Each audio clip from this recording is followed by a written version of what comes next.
This video doesn't really need an introduction. The reason why I'm pushing this out so late is because if you follow me on social, I was at a wedding this weekend. Congratulations, Alice and Ryan. The wedding was beautiful. It's Sunday, November 5th, 2017. I'm Sam Sheffer, and my iPhone XS got delivered to the studio on Friday when I was getting on the plane, and now it's Sunday, and now I'm unboxing this and setting this thing up. I'm gonna do the old GoPro in the mouth trick for the FPV unboxing experience. Here we go.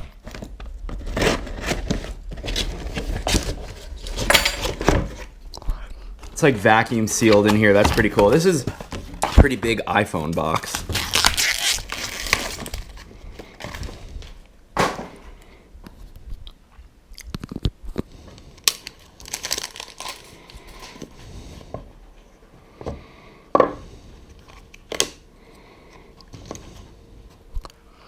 Oh yeah.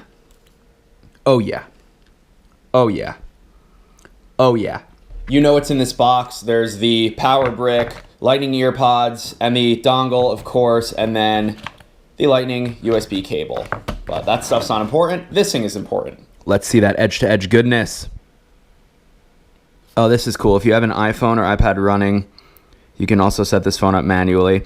I'll just stop here and say really quickly, whenever I get a new iPhone, I always set up the phone manually, set up as new, and then sign into iCloud. And what that does is it brings in my notes and my contacts. My photos, I like to back up manually to a hard drive. I don't really like using iCloud or Google Photos for storage because I like to know that I have everything in full res backed up physically here in the studio. And with app installations, I like to do a clean start because most of us have a lot of apps on our phones that we never use, right? All right, I'm going to smash cut to when this phone is activated and ready to go. I'm at the Face ID portion of the setup, and I wanted to show you on camera what this looks like while filming with the GoPro. So Face ID, blah, blah, blah. You've definitely seen this before. How to set up Face ID. First, position your face, blah, blah, blah. Okay, get started. Okay, so I'm gonna take off my hat. I'm gonna fix my hair a little bit. Okay, I'm gonna hold the GoPro over here. Move your head slowly in a circle. Follow the arrow. First, Face ID. I didn't even do anything. Move your head slowly to complete the circle. Okay, that's cool. Second scan. Face ID is set up. That's it. Took 2 seconds. That was fast. And this is interesting. It's teaching you how to use the phone at setup. Go home, switch between apps, access control, swipe up from the top right. And welcome to iPhone. Bazinga! All right, so the phone is activated. Some preliminary thoughts. I've been playing with it for, 2 minutes right now. And why isn't Face ID working? There we go. So I'm gonna have to get used to not having a home button. It's definitely a little bit weird. I've found myself kind of going for the home button even though there's no home button there. The screen is edge to edge. It is edge to edge, but if you look at it, there's definitely bezel. It doesn't pour over the sides like the Galaxy phones do, but I guess that's the way Apple did it. Swiping up from the bottom unlocks the phone. As you can see, you pull down from the right side to get control center, pull down from the left side to get the notification pane, and then pull up from the bottom to basically go home. And then you can do multitasking, I guess, by kind of force touching down in the bottom and swiping up. That's how that works. In terms of how the thing feels, it feels more or less like the size of an iPhone 7 body, and Face ID, it just works.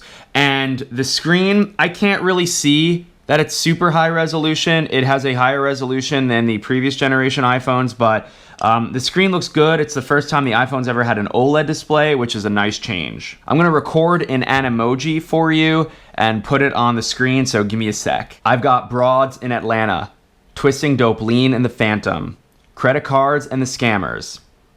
Okay. I've got broads in Atlanta, twisting dope lean in the Phantom, credit cards and the scammers.